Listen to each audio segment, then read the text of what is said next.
I'm here today with Kenneth W. Wheeler, author of a new book titled U.S., The Resurrection of American Terror. Ken is a retired ELCA pastor. He and his wife, Gloria, are parents of 3 adult sons and grandparents to 5 amazing grandchildren. And you can subscribe to Ken on Substack at kennethwwheeler.substack.com. So welcome, Ken, and congratulations on your new book. Thank you so much. Thank you. Thank you for the invitation. And I'm honored to be with you today.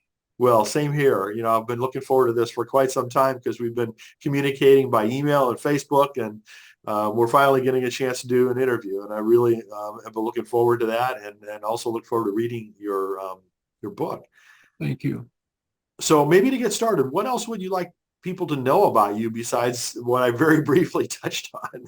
Well, I think it's always important to know. It's always important to tell my story in terms of where I grew up. I was born in I was born in Vicksburg, Mississippi, in 1952. So I was born in the last vestiges of Jim Crow segregation. So I grew up in that.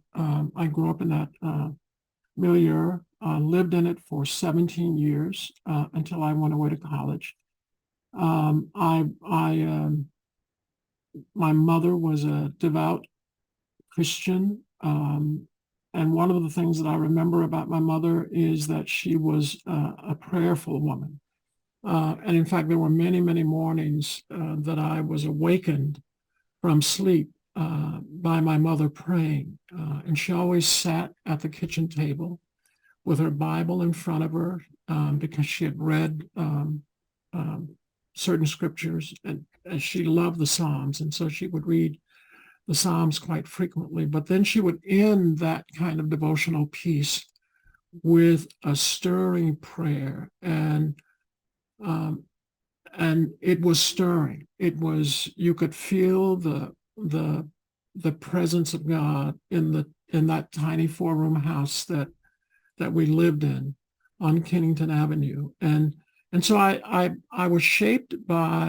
was impacted as a child and as a teen by Jim Crow segregation, but I was also impacted by the faith of my mother. That faith that carried me through those difficult times when it was easy for me, when I toyed with anger and bitterness and hatred. But it was that faith. It was hearing my mother pray to this God that she believed was a God of justice and a God of love. And that message got deep down on the inside of me. And so after you went away to college, you also went to seminary and you became a pastor. So can you tell folks a little bit about your career as a preacher? Yes, I was ordained in 1982, a graduate of Trinity Lutheran Seminary in Columbus, Ohio. My first call was to a tiny little church in Jacksonville, Florida. I was the only African-American ALC, American Lutheran Church pastor of color in the state of Florida. So I was in this church for 18 months. It was a church that was about 25 years old. It started as a white congregation. I was the 7th pastor of this church, and that should tell you something about what kind of struggles they had gone through. But I think it was a church. It was challenging. In fact, I was challenged to a degree where I wrestled with God about whether or not I had made the right decision to enter ministry. I resigned that congregation in about 18 months, and so I was without call for about a week because between the time that I resigned and the time that I took my second call, I was approached by 3 congregations, one in New York, one in Alabama, Mobile, Alabama, and one in Los Angeles. And I interviewed at the church in Los Angeles, and took that call. I was there for 3 years. It was at one point the largest Black Lutheran church on the West Coast. Its first pastor was Nelson Trout, and Nelson Trout is and remains an icon within Lutheranism. He was one of my seminary professors. He was the pastor who ordained me, and he was the pastor who installed me at the church that he had served in Los Angeles, Community Lutheran Church. Wow. That church grew and in a sense restored my faith in my ability as a pastor. When I interviewed there, the numbers looked almost like the church in Jacksonville. In fact, my wife said, "Oh, this doesn't feel good." And I remember at the interview, I asked the leadership, "So what are your hopes and your dreams as you move ahead?" And they answered, we want to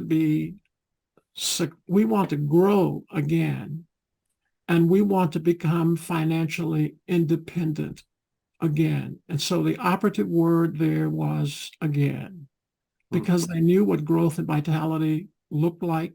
They had been there. They knew what financial independence looked like because they had been there. When I started, there were 30 people worshiping, and in 6 months we had 121 people worshiping. Wow. And in 3 years we had a membership of close to 400. And not just with people who were on the rolls. The church was filled to capacity every Sunday. It just was it was an amazing and a powerful ministry. And then from there, I took a call to Milwaukee, and I served a congregation there for about 2 years until I was invited by the bishop to serve on his staff as an assistant.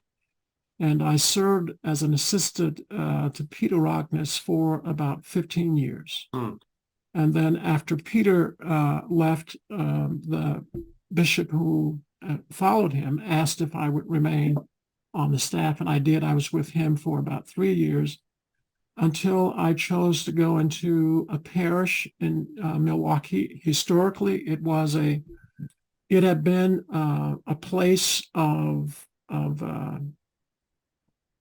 great challenge, great transformation. It was one of the first churches in the area to welcome people who were gay and lesbian. And I went there as an interim because they had some issues. And one Sunday, I think I was told that 40 people got up and walked out of a Sunday service because they didn't like what the pastor was saying. I got to know that pastor, and I think he was a person who simply was prophetic in many ways, and he said some hard things, and there were people who couldn't hear those hard things. But nonetheless, I went there as an interim. I was there for about 6 months before people began to ask, "Why can't you stay?" And I said, because I was not called to be your pastor. I was called to be an interim, and I had a particular assignment. But then I would hear that almost every Sunday, someone would come up to me and say, "Pastor, God has prepared this place for you. You need to reconsider." And eventually I did. And so that's the church that I served for 8 years before retirement. But it was an amazing place. We got to walk with people who were on the margins every day. People who were struggling with issues of addiction, people who were homeless. The poverty rate in that area, 60% of Black males in that area were unemployed. Wow. And so And so we began to think about how we might address that issue as a congregation. And we ended up starting the jobs ministry, which I'm proud to say that ministry is still going strong. Wonderful. Wow, how Yeah, important. yeah, So let's get to the book. As I mentioned, the title is U.S. or Us, U.S. I'm sorry, U.S. The Resurrection of American Terror. What inspired you to write the book? yeah. When Donald Trump ran for president in 2015, um, I was deeply troubled by some of the things that he said uh, racially, his disrespect and disregard for women, um, his his not only claim of white supremacy, but his embrace of that, his refusal to even denounce or step away from David Duke, who had been a grand wizard of the KKK, and Trump sort of embraced that initially. Um, so I was troubled by that, but even more so, I was troubled by the fact that 81% of white evangelicals voted for him, and I began to think, what was that about? It was clearly what kind of God were they worshiping? And it took me back to growing up in Mississippi, in Jackson, where I'd heard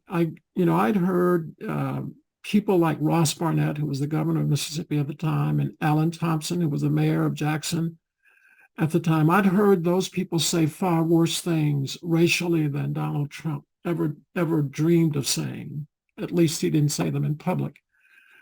But what was when he won the presidency, what I was probably most offended by was that he embraced this ideology of white supremacy and he brought that into the White House. He made that a political agenda.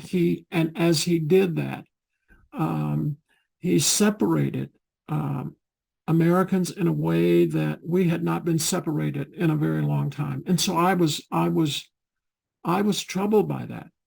Um, and I think the insurrection that we witnessed in 2020 um, at the White House, at the Capitol, all of that, I think I lay at the feet of Donald Trump. And there is no way in God's name that his presidency or his candidacy, in my mind, could ever square with the Jesus of the Gospels, which is the Jesus that I know. And it was the Jesus that my mother prayed to. And so I thought I need to not just write a blog, and I've written a lot on my blog about that, but I needed to share this in a much larger arena. And so writing a book was the way to do that. Wow. Well, I've done interviews with, other people like Frank Thomas and Susan Smith, that have written, similar kinds of books and had similar kind of experiences Yeah, that they just so detested what happened and what's happening yeah, in our country and had a similar kind of need that's to write yeah. about it and very powerfully, just as you have. What you kind of touched on a couple of this, but what are some of the memories of, when you did grow up in the 50s and 60s in Jackson, Mississippi, with the kind of racial environment that existed then? I mean, because a Yeah, lot of us, were unaware of that or yeah, blind to that. yeah, yeah, yeah. Let me say this. So Jim Crow meant that we lived separate from one another as black and white people. That's the essence of Jim Crow. And so I grew up on the north side of Jackson in a community that was referred to as Georgetown. All of the people, which was comprised of about 8 streets. And so I walked those streets. I knew the people that lived on those streets. They were my neighbors. They knew me. They knew my parents. They knew me by name. They knew my parents by name. In that setting, I always felt safe. I felt protected. It was only when you walked outside of the Georgetown community that you had to be concerned about your safety, right? And that meant that if I went downtown, and normally if I did go downtown, I would go with my cousins or friends. I never went alone. And it was always interesting because both my father and my mother would say to me, they would always say to me, and I think other parents in the community would say to their children, be careful, be careful, be careful. And at some point I thought, why do I need to be careful? I know the people and they know the people in the Georgetown community. I don't have any reason to be afraid of them, but they were thinking of the larger context. And so I was born in 1952. 3 years later, Emmett Till was brutally killed. Every Black mother and every Black parent knew the story of Emmett Till. And so when my mother would say to me, son, be careful, just be careful. I think she had in her mind the story of Emmett Till.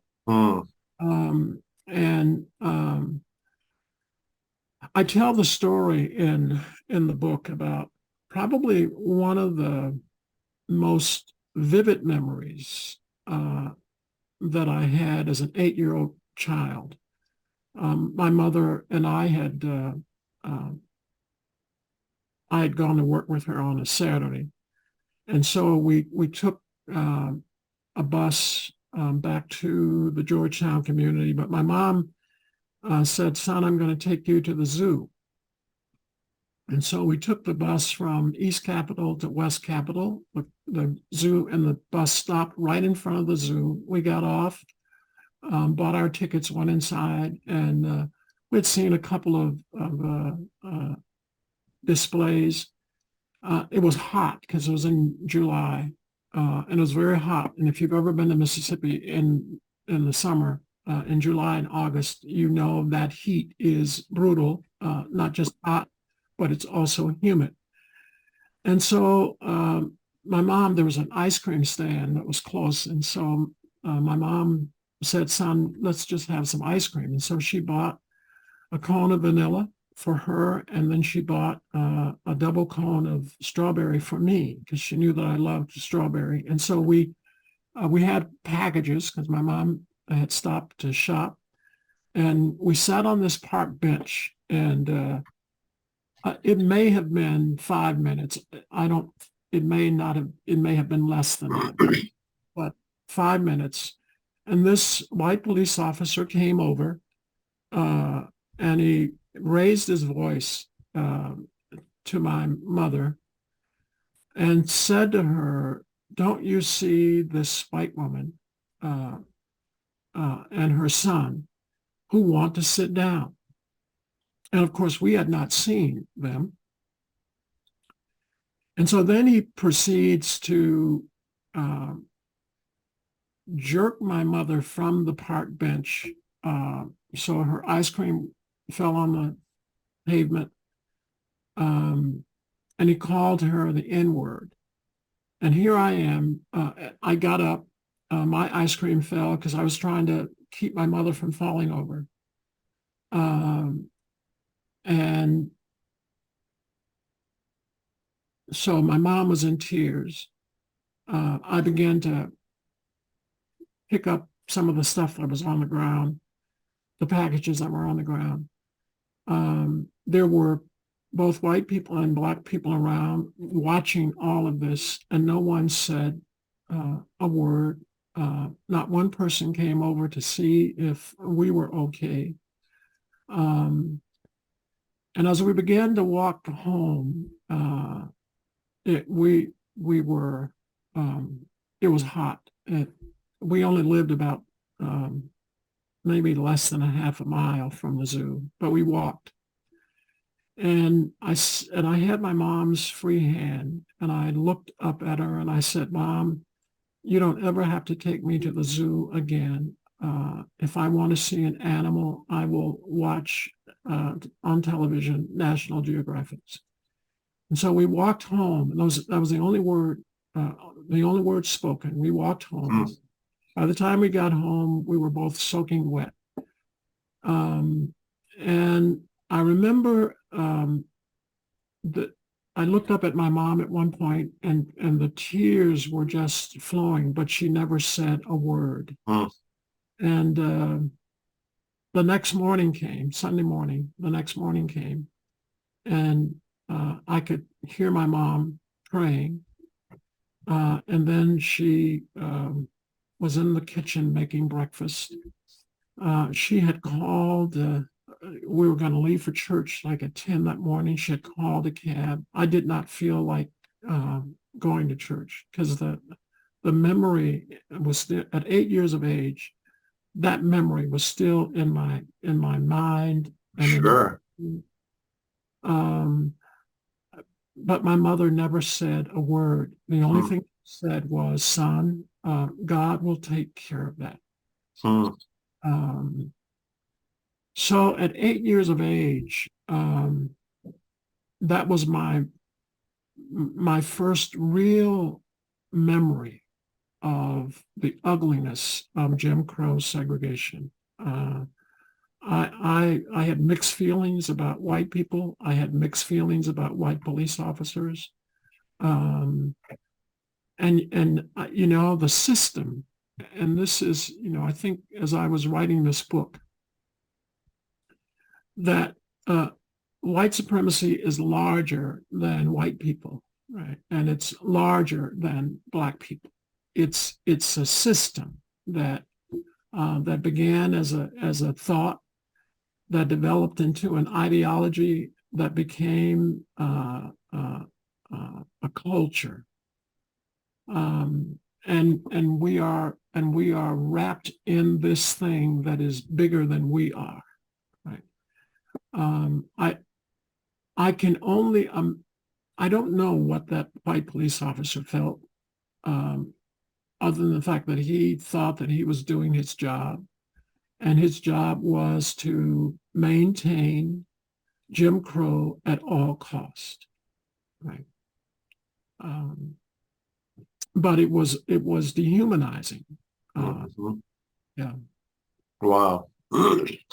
Well, one of the things you wrote was that, 15 years ago, I began to write again in an effort to unpack my own anger and Yeah. why I chose to remain silent in the face of a system whose only goal is to humble and crush my humanity. So, I mean, that what you just shared was, an example of that. Yeah.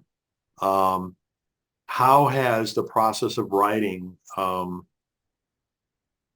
guess, helped deal with the anger, the justifiable Yeah. anger that you have to have felt?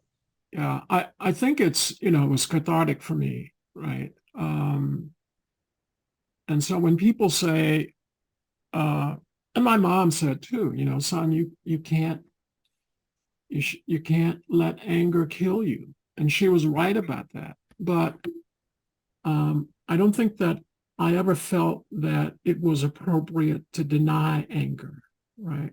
And underneath that anger is loss, it's grief. We were robbed of our humanity day in and day out, and what I saw happen to my mother at that zoo, and what happened to me at that zoo was very traumatic. Although at 8 years of age, I didn't have any of that vocabulary in my head. Mm. I just knew that what happened was not right. It was unjust. But begin to write about that is to, in a sense, begin to release that anger. Because when Donald Trump was president, and there were people who referred to him as 45. I never referred to him as 45 because I think to refer to him as 45 would be to rob him, to strip him of his humanity. I didn't like his humanity, but he was a human being. I recognize that he was a human being created in the image of God, just as I was created in the image of God. And if I was not able to recognize his humanity, then I would become just like him. And that is not what I wanted to be. Right. Wow. So here's another quote that you wrote. I believe the truth is the key to creating a better America, an America that's more just, more equal, and more humane. And, my feeling is that our country has become seriously disconnected with the truth in a lot of different ways, which, just like so many intractable problems, you say, what can we do about it? Yeah. What are your thoughts on what we can do about it? Well,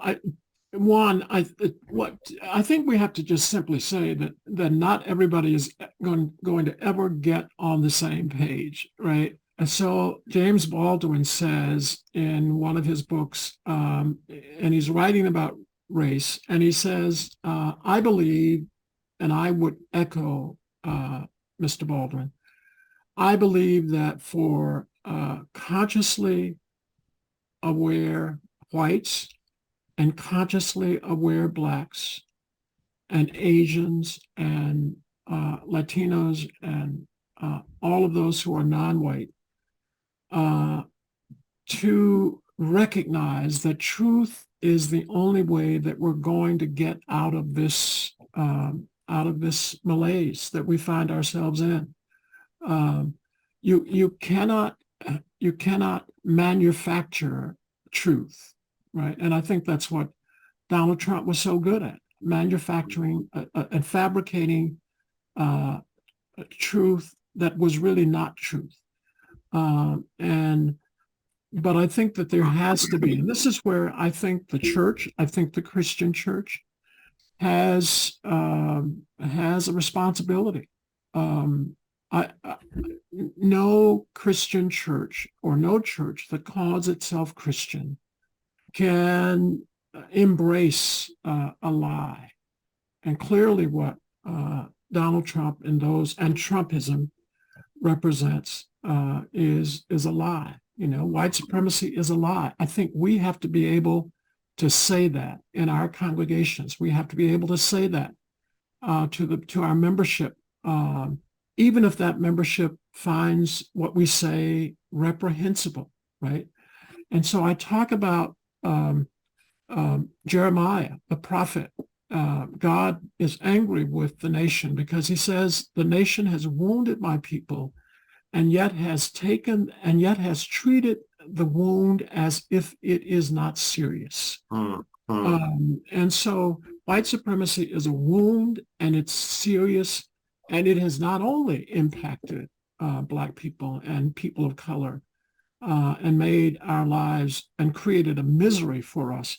I believe that white supremacy also dehumanizes white people.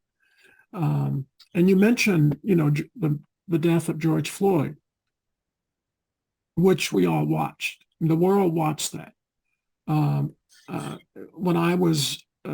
When Emmett Till was killed, I read about that. I didn't witness that, right? I read about his death through Ebony magazine at first, and then other writings. But with George Floyd, my wife and I watched that video over and over and over again from our living room.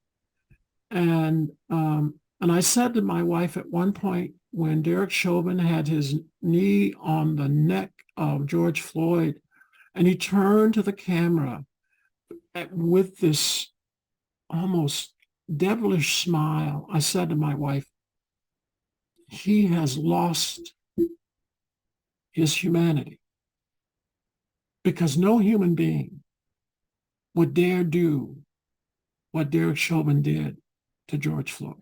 Mm-hmm. Right? He lost his humanity. What does white supremacy do? It robs you of your humanity. White supremacy, Jim Crow segregation, robs people of their humanity. Mm. Right? Very true. Very true.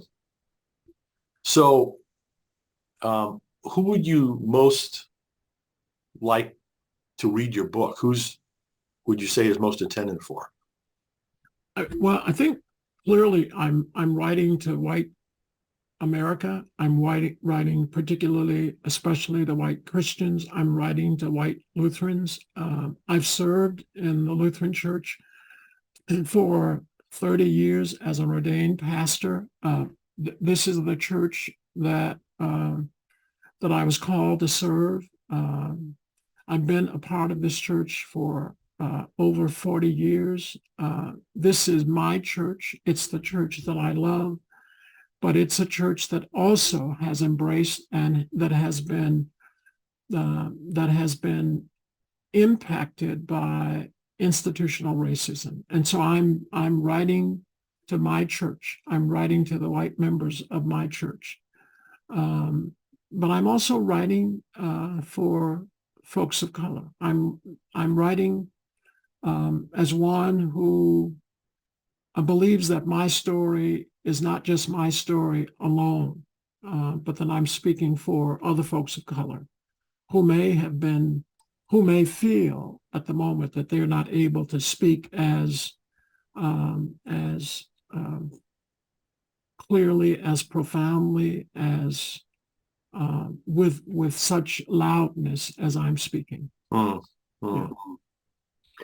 So the book was published by Precocity Press. Can you tell us a Yeah. little bit about them and how you found them? Yeah, I was there was a pastor that I had met in Los Angeles. Actually, I preached at his church, United Methodist pastor in Los Angeles.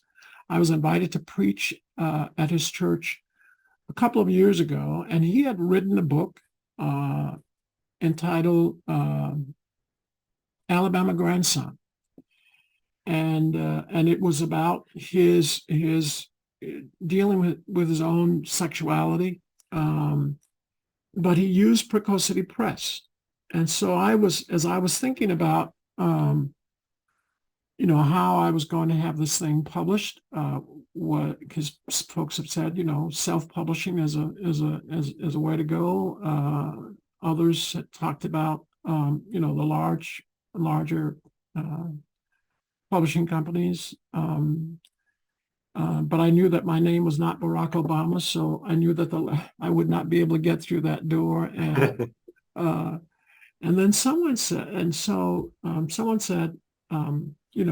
maybe you should go the independent publishing route. Well, I ended up emailing Pastor Cedric Bridgeford, because he had just had this book published by Precocity Press. I messaged him one night, and within 5 minutes, he messaged me back, and he said, I would be more than happy to introduce you to Susan Schenken. 5 minutes later, there was an email from Susan Wow. saying that we'd love to talk with you. We'd love to work with you. We'd love to publish your book. So it's an independent publishing company. They have been amazing to work with. And I think, as I said to you earlier, I had an editor, both the editor and the publisher. The editor, Sarah Vole, a young white woman, and then Susan, both had read all of my blog posts and Kenneth's musings. And so they came to the conversation with an understanding on some level of who I was and what my soul looked like. Yeah. Wow. So are there pieces from your book that you'd like to read? Sure. There are two sections. One is in the introduction, and I'm speaking about the January 6th insurrection. I was watching America on the 6th of January, 2021, when white insurrectionists stormed the United States Capitol, carrying both the American flag and the Confederate flag. I saw the noose, a symbol of such racial terror, that had been erected on the Capitol grounds, although ostensibly intended as a threat on the life of a white man. In conjunction with the Confederate flag, the underlying message of racial intimidation was clear. I saw a number of these white insurrectionists kneeling to pray before they entered the building to vandalize property, do violence, and ultimately kill over half a dozen people. I wondered who those insurrectionists were. I wondered what God they were praying to. As a Christian and as an ordained Lutheran pastor, I knew that we were not praying to the same God. And then near the end of the book, this is from the chapter on repentance and reparations. And I began by mentioning this Zulu word, sawubona, which literally means, I see you. I wrote this book knowing that we have not seen each other as Black and white people in this nation, and also knowing that this seeing is achievable if we have courage enough to tear down this wall that has divided us for centuries. To be able to see, to be able to look at one another when we meet each other and know that there is something that neither race nor color can ever rob from us. And this is something that I know deeply and that I have felt deeply. What it cannot rob from us is the humanity that we share. When Jesus asked his disciples, who do people say I am? Their multiple answers revealed their confusion. Jesus is asking us to see him with his wounds and with his scars, to see him as the human being that he is and that he's calling us to be. In these pages, I have set a place at a table where we can meet as human beings, beloved children of God who are created in God's image. I believe we are capable of seeing each other as God sees us. But the work of tearing down the structures of white supremacy must be the first work that we are committed to. We must be diligent about that work. We are all under threat in a nation where there are more guns than people. And yet Black people and people of color will always face this threat much more profoundly. Wow. Those are both powerful pieces. Thank you for sharing those. So I know you just came out with this book, and that was, a long labor of love to create that. But I have to ask you, are there any future books that you may want to do as a follow-up? Yeah, I think so. I think I said to you earlier that I'm in a place of kind of resting and being refreshed at the moment, because this book took a lot out of me. Not that the writing was difficult, but that I had to explore some emotional stuff, and that's always draining. It's always difficult. But yes, I believe that that there's probably at least another book in me. I'm still writing, and so I don't think the writing task will be. I think it will be easier the next time that I do this. But